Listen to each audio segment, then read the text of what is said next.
Hey, it's Sol with another video. A spoiler-filled video, too. This alert was brought to you by Andrew Miner.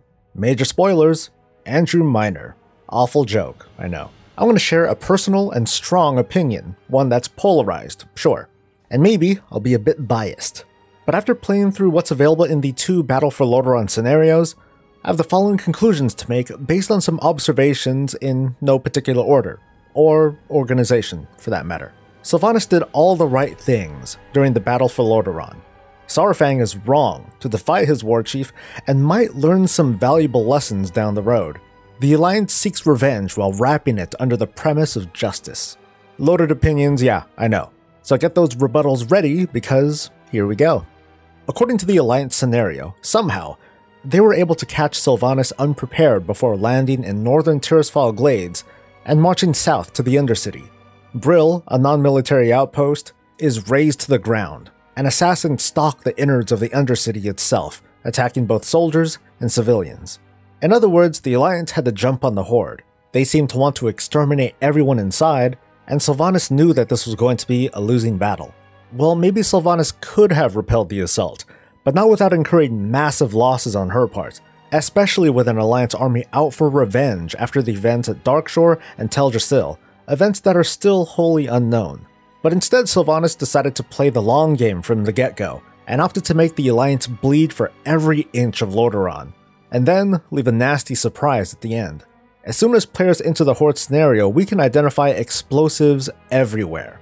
With the help of the goblins, Sylvanas planned to light the city up, but not before evacuating all of its citizens. Once it was done, at that point the Horde defenders could have followed close behind at her command, but instead, she made almost everyone believe that they were going to defend the city to the bitter end. After the civilians left, no one followed, not even her.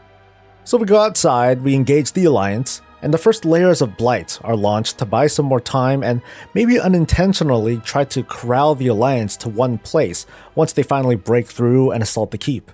More Blight is sprayed to keep the Alliance boxed in, although that's thwarted by the arrival of the Void Elves and the mechs to nullify the Blight. Sylvanas retreats further back, laying down even more Blight to slow the Alliance advance. It's at this point that Saurfang confronts Sylvanas, accusing her of betraying both honor and life, which made me realize something. I really like Saurfang, and I hope there's a lot more story ahead of him, but I noticed thanks to this battle how Saurfang and Sylvanas complement each other, but are very different when it comes to philosophy and military tactics. Saurfang is keenly focused on the now. He fights battles with honor. But Sylvanas sees the bigger picture. She wages wars with victory in mind. We don't know exactly what happens except that the explosives in and around the Undercity detonate. The capital is presumably destroyed, along with many Alliance soldiers and the few surviving Horde. Though clearly the champions of the Horde and Alliance, as well as all of their leaders, survive. Was this the best move? Clearly to Sylvanas it was. The sacrifices were necessary to deal a blow to the Alliance while ensuring the survival of her people. In my opinion, this was more or less Sylvanas' win. The Alliance came with the intent to put an end to the Banshee Queen and retake Lordaeron, only for her to escape, and for all their losses, all they took was a blighted crater. The cherry on top would be if the Alliance ships were also destroyed, further setting the stage for the Alliance's need for additional allies. Now let's move to Saurfang, who, after the second Horde scenario, is still hanging around the stockades. He clearly would rather stay captured than have anything to do with Sylvanas. But at the same time, he seems conflicted, because otherwise he would have at least left with our champions before parting ways. The way I see it, he doesn't know what to do.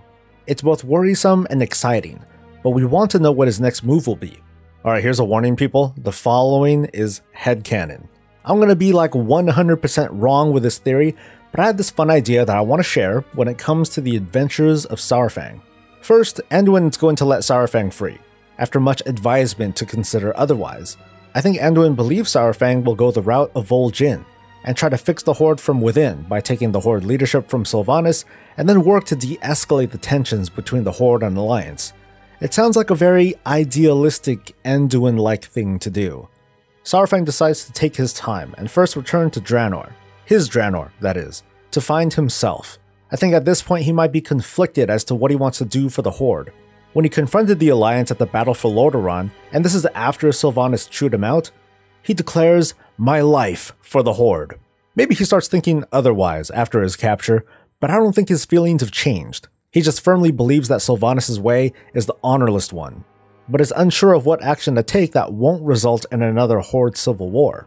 So Saurfang might be sulking about, visiting his son's grave at Nagrand, but gets caught up in some adventure somehow, with none other than Rexxar and his Mok'nathal.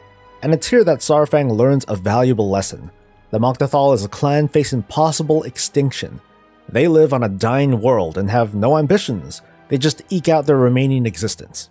Maybe they preserve their honor by not joining the Orcish Horde many years ago. Maybe they still have some warped vision of pride, but in the end, they'll die out. It's a scene reminiscent of the Horde internment camps where the Orcs would have met their end until Thrall found them. Maybe seeing that scene play out here affects Saurfang just a bit, and it helps him see that honor might be worth dying for, but sometimes hard choices have to be made to ensure a future where honor, pride, and lessons learned can be passed on to new generations.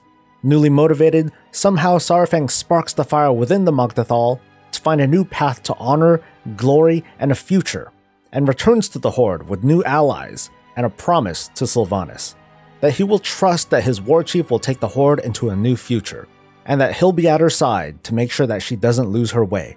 Meanwhile, Nathanos will gruff and insist that he'll be at her other side, I guess. So that was a lot of speculation and, like I said, headcanon, but I thought it'd be fun to share. I want to hear your opinions and speculation too, so share it in a comment below. As always, like and subscribe for more of this and all things Warcraft. I'll see you in the next video. Until then, stay safe, stay happy, and stay breezy.